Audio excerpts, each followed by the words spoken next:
Bonjour à tous, j'espère que vous allez bien. Alors aujourd'hui je vous retrouve pour vous faire une vidéo qui m'a été demandée par une abonnée il y a quelques mois et que de toute façon je comptais vous faire forcément à un moment ou un autre sur ma chaîne. Il s'agit de mon expérience de la prépa. Parce que oui, j'ai fait une classe prépa il y a maintenant quelques années, j'ai vraiment beaucoup de choses à dire là-dessus et je pense que ça peut être vraiment intéressant pour ceux d'entre vous qui sont intéressés par cette classe là. Juste une petite remarque avant de commencer, donc vous allez voir dans cette vidéo que pour moi ça ne s'est pas bien passé la prépa, c'est vraiment une période de ma vie dont je garde un souvenir assez triste et douloureux, mais ça ne veut absolument pas dire que ça se passe comme ça pour tout le monde. Moi je vous donne mon point de vue, mon expérience personnelle, donc voilà, c'est parti! La prépa, c'est le petit nom qu'on donne aux classes préparatoires aux grandes écoles. Vous avez plein de sections différentes, les BCPST pour les écoles veto, Cagné Hippocane pour les littéraires, HEC pour les écoles de commerce, MPSI, PCSI pour les écoles d'ingénieurs. C'est une formation qui est très complète et très poussée car le but est de vous faire passer les concours d'entrée aux grandes écoles. Donc vous avez forcément déjà entendu parler de Polytechnique, des mines ou encore de Centrale. C'est donc le genre d'option qu'on propose souvent aux meilleurs élèves des classes au lycée. Tout simplement parce que je faisais partie des meilleurs élèves de mon lycée. J'ai fait un bac S et l'année de mon bac j'avais à peu près 16-17 de moyenne et j'ai eu 17,2 à mon bac si je me souviens bien, donc j'étais vraiment dans ce qu'on appelle le haut du panier sans vouloir me vanter, mais c'était comme ça. Et le truc en fait c'est que je savais pas du tout ce que je voulais faire de ma vie, je savais juste que je voulais pas du tout aller en médecine parce que ça m'intéressait pas, enfin le principe du concours de médecine c'est vraiment quelque chose qui me faisait vraiment peur. Et je me voyais pas faire autant d'études, 12 ans d'études. Donc j'ai un petit peu été poussée vers la prépa par mes profs, mais par défaut. Moi j'ai choisi d'aller en PCSI, donc pour physique, chimie, sciences de l'ingénieur. Donc là je vais surtout vous parler de ce que j'ai vécu dans cette classe là. On dit PCSI sachant qu'au deuxième semestre en fait on bifurque, donc soit on choisit PC, physique, chimie, soit on choisit SI. Donc moi j'ai choisi SI.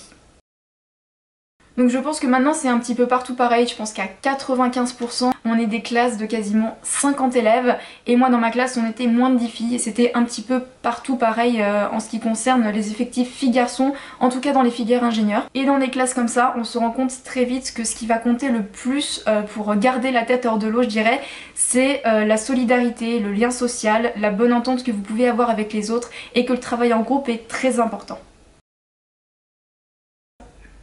Bonjour chaton. Tu te pousses. En ce qui concerne les cours, le programme de prépa, faut savoir que c'est quasiment 3 ans d'enseignement qui sont condensés en 2 petites années. Donc c'est extrêmement dense et je peux vous dire qu'on n'est absolument pas préparé au lycée à avoir une telle quantité de travail qui nous tombe dessus du jour au lendemain. Donc autant vous dire pour ceux qui vont y aller que vous allez en chier. Et je crois d'ailleurs que le cours de maths, ça a été vraiment le cours de toute ma vie où j'ai le plus écrit. J'étais peut-être à 8 copies doubles, quelque chose comme ça. Là où j'étais, je pense que c'était le cas de pas mal de promos. On avait des cours qui faisaient tous minimum 2 heures. Bonjour chaton. Oh. On avait des cours qui faisaient tous minimum 2 heures et franchement c'était pas rare qu'on ait des plages de 3 voire 4 heures de cours. Donc toute la matinée vous avez un cours, toute l'après-midi vous avez un cours. Donc vous avez juste 2 cours dans la journée mais à la fin vous n'en pouvez plus. Et en cours les professeurs ils vont pousser le détail et pousser la rigueur jusqu'à vous faire atteindre ce que je dirais être la perfection. Vous allez devoir être hyper rigoureux. En mathématiques vous allez avoir des démonstrations qu'il faudra respecter dans les clous jusqu'à l'espacement entre les différents paragraphes pour que ce soit lisible, compréhensible au maximum. Et si vous faites pas ce qu'on vous demande de faire, bah forcément vous allez perdre des points très rapidement.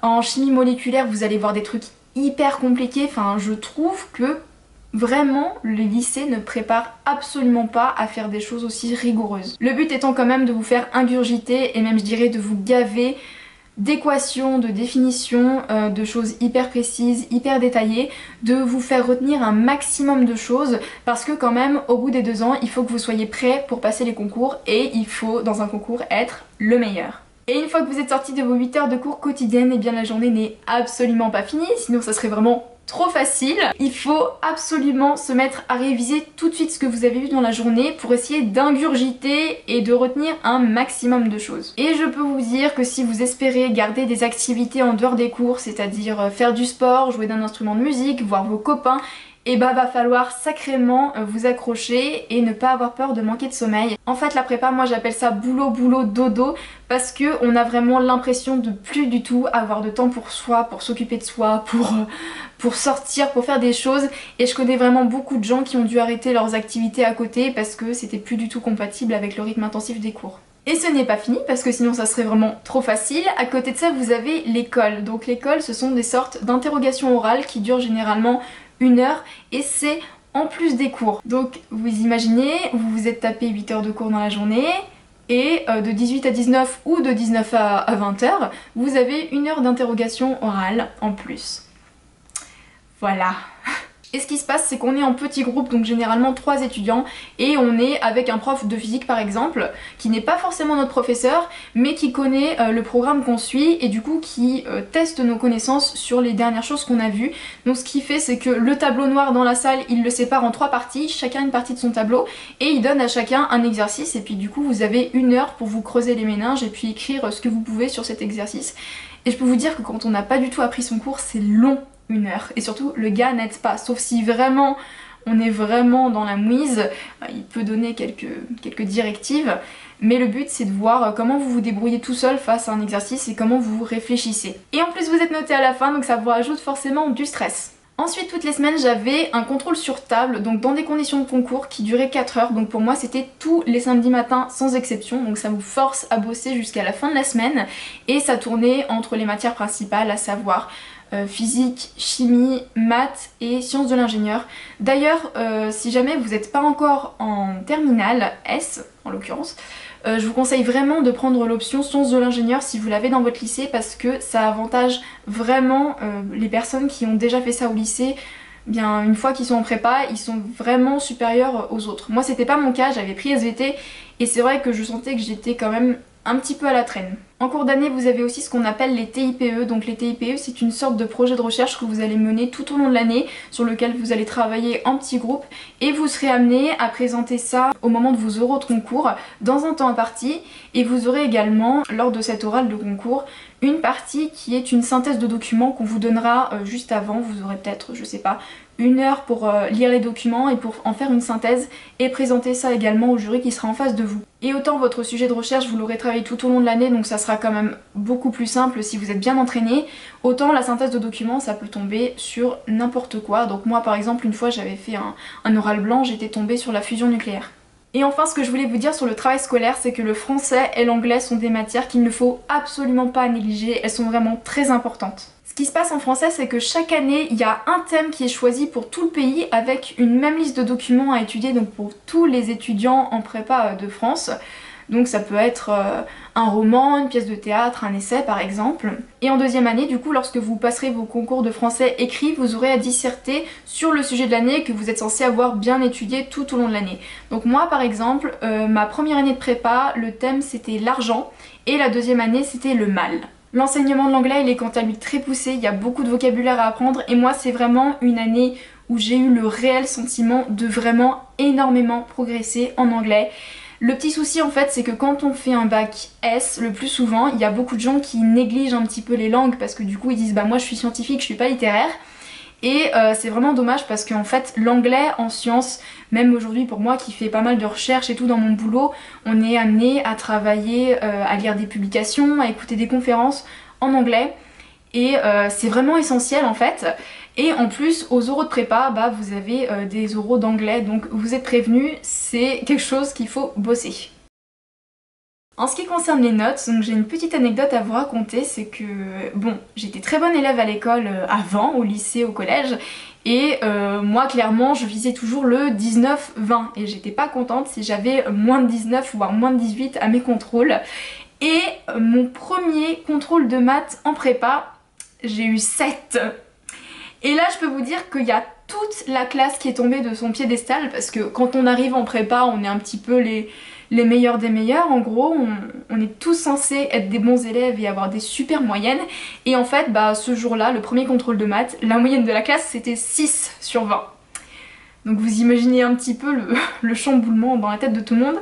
Et là, il y a un gars qui était vraiment un réel génie, lui c'est le seul qui a eu 17. D'ailleurs il a eu 17 toute l'année, j'ai jamais compris comment il a fait, mais c'est là où vous voyez vraiment les gens qui vont aller loin dans la vie et qui sont vraiment très intelligents parce que eux ils pigent tout de suite et c'est vraiment incompréhensible quoi. Et en fait par là ce que je veux vous dire c'est que la prépa va totalement vous apprendre à relativiser vos notes. En fait vous allez être noté sur votre travail, votre rigueur, votre logique. Donc un petit exemple c'est qu'en mathématiques par exemple on vous apprend à faire des démonstrations qui sont hyper rigoureuses, hyper précises, hyper... faut pas que ça dépasse. Et au moment du contrôle si vous n'êtes pas capable de la ressortir cette démonstration exactement comme vous l'avez apprise, c'est-à-dire avec la mise en page, les mots logiques, tout bien comme il faut, et bien vous serez sanctionné et vous n'aurez aucun point. Et il faut d'ailleurs savoir que lors des études supérieures, moi ce que j'ai remarqué, pas seulement en prépa mais par la suite en fait, c'est que on vous notera toujours mieux si vous avez un bon raisonnement que si vous avez un résultat faux au final, par exemple à cause d'une erreur de calcul. Donc je peux vous dire que pour sortir la tête de l'eau et commencer à s'améliorer petit à petit, on rame, mais on rame de fou. Et par contre je peux vous dire que le jour où j'ai eu ma première note au-dessus de la moyenne en maths, en prépa, j'avais un 11 mais je me sentais plus, j'étais... C'était le plus beau jour de ma vie à ce moment-là et c'est là où on se dit oh là là mais je suis trop fort alors qu'avant j'aurais eu un 11 mais j'aurais pleuré. C'est comme si j'avais un 20 quand j'étais au collège ou au lycée mais je me sentais plus littéralement. Mais par contre du coup je peux vous dire que pour garder un certain niveau il faut tout le temps bosser, il faut tout le temps réviser, week-end et vacances inclus. Et d'ailleurs je vais rajouter une couche sur l'anglais dont je vous ai parlé juste avant, vous montrer à quel point c'est important, c'est que l'anglais ça peut vous faire gagner beaucoup de points. Si vous avez des bonnes notes en anglais, vous allez voir que votre classement tout de suite il va être très bon. Je dis ça parce que la prépa de toute façon c'est une affaire de classement, vous serez classé au concours, vous serez premier, vous serez dernier, vous serez centième, je sais pas, mais vous êtes classé également dans votre classe. On passe notre temps à se comparer les uns aux autres en fait. Et ce qui s'est passé pour moi, c'est que au deuxième trimestre du coup quand je suis passée en section ESI, donc la classe se divise un petit peu en deux, je me suis retrouvée première de ma classe et malgré le fait en fait que je n'avais pas des notes géniales en sciences, donc on va dire que j'étais peut-être à 11-12 en physique, chimie, maths. Mais par contre j'avais 14-15 en anglais. J'avais une meilleure moyenne que le gars qui avait des très bonnes notes en sciences, donc qui tournait autour des 15, on va dire 15-16, mais qui lui, à chaque fois qu'on avait un contrôle en anglais, avait des 4. Donc voilà, réfléchissez-y encore, si vraiment vous n'êtes pas bon en anglais, bah bossez là-dessus et prenez conscience que c'est vraiment important pour gagner des points.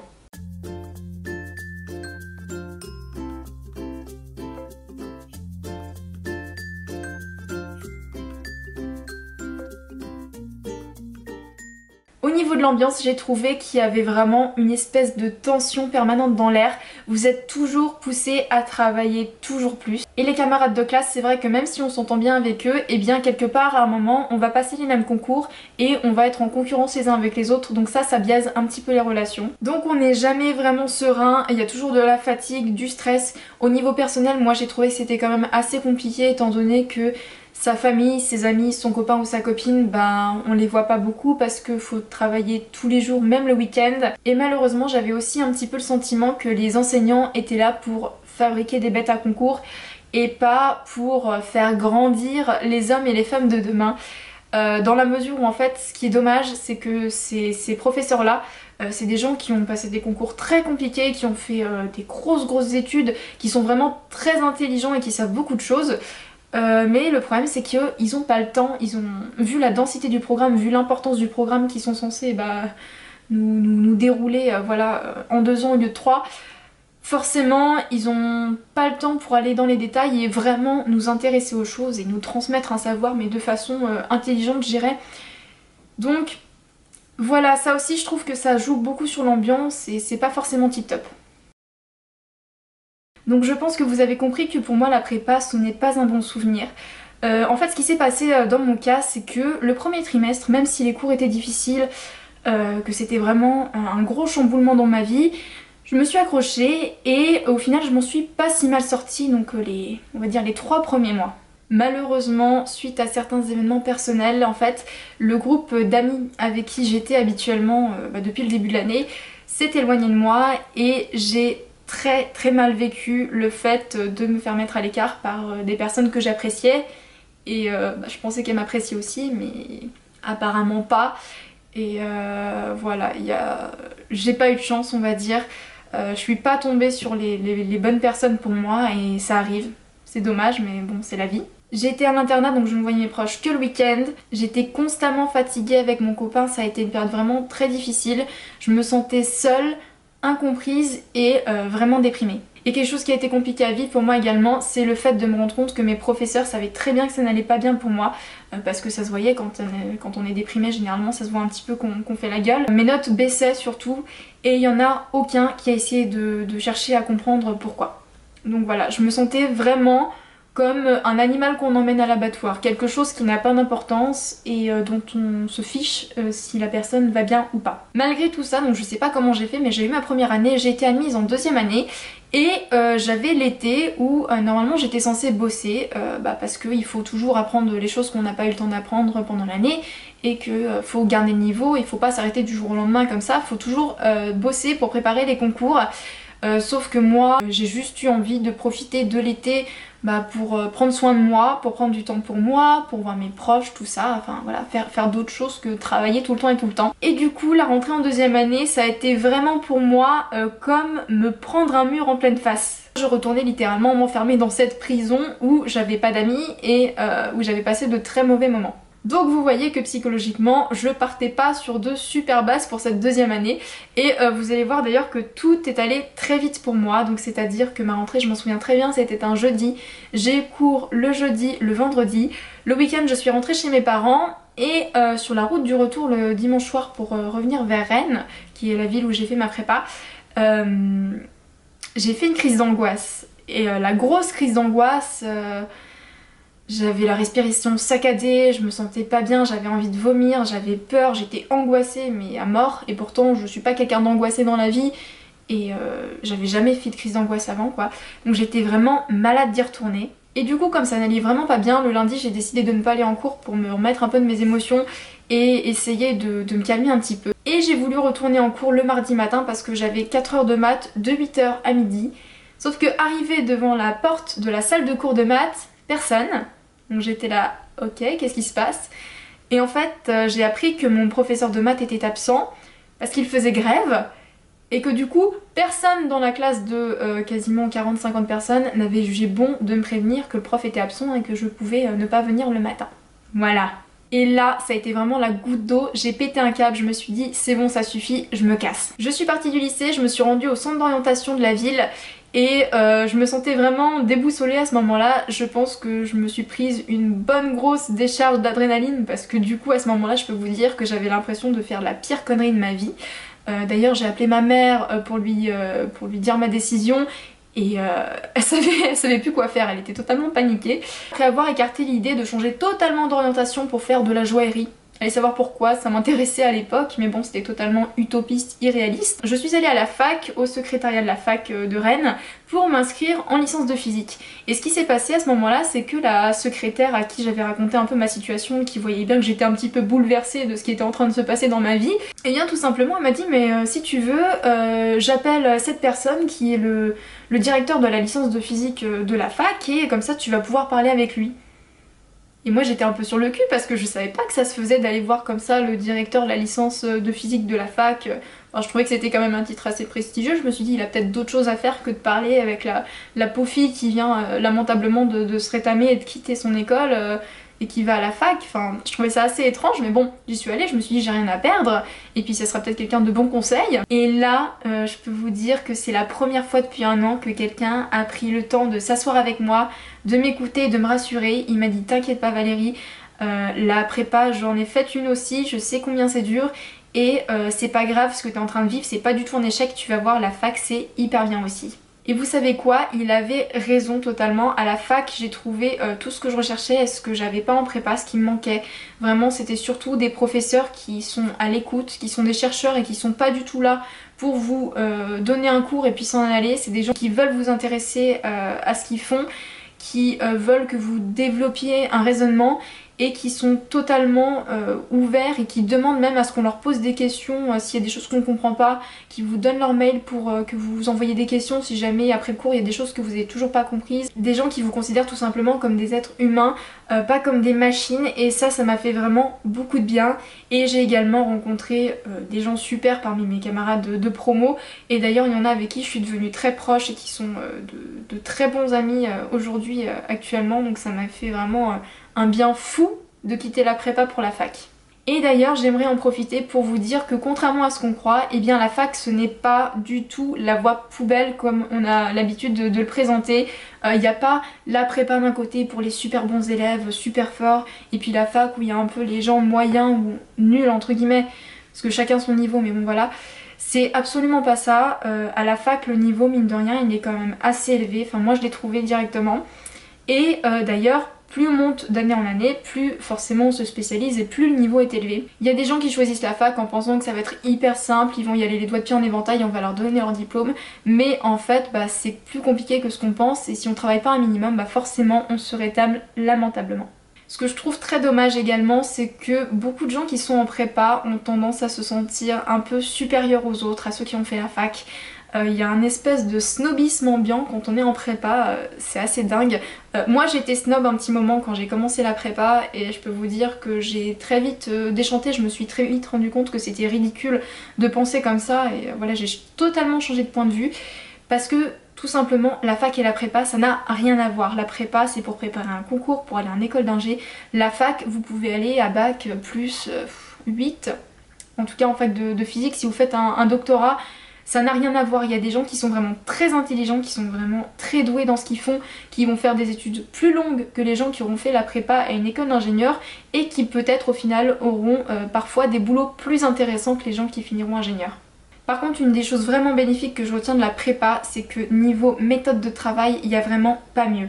Clairement j'ai vraiment senti que par rapport à ceux qui avaient fait une année de licence avant moi, j'avais beaucoup plus de facilité à travailler, parce que moi pendant un an j'avais bossé comme une tarée, j'avais vraiment approfondi les choses en détail, j'avais appris beaucoup de choses, et du coup j'avais l'impression que le travail qu'on me demandait de fournir en deuxième année de licence c'était vraiment minime par rapport à ce que j'avais vécu avant.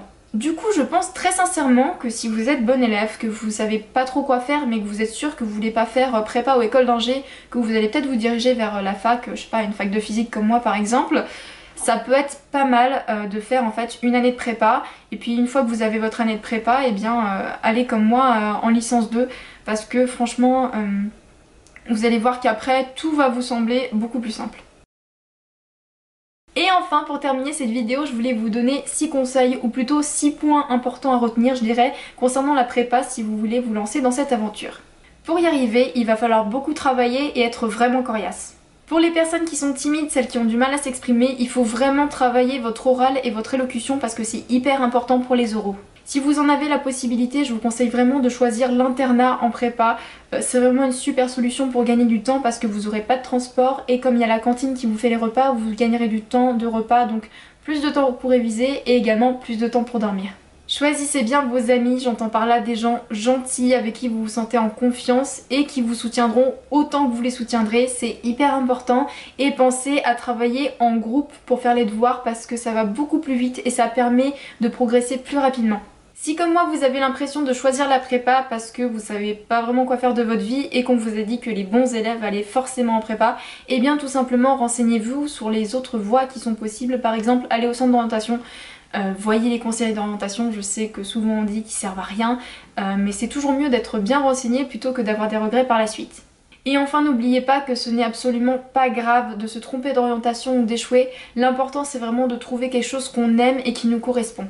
Et donc voilà, j'espère que cette vidéo vous aura été utile. Comme je vous l'ai déjà dit, je vous ai présenté mon expérience personnelle avec mon point de vue, donc n'hésitez vraiment pas à aller chercher d'autres avis, d'autres vidéos de gens qui auraient fait la prépa pour pouvoir un peu comparer les points de vue et vous rassurer éventuellement si moi je vous ai fait un petit peu peur. Je vous fais de gros bisous et je vous dis à très bientôt pour une prochaine vidéo. Ciao!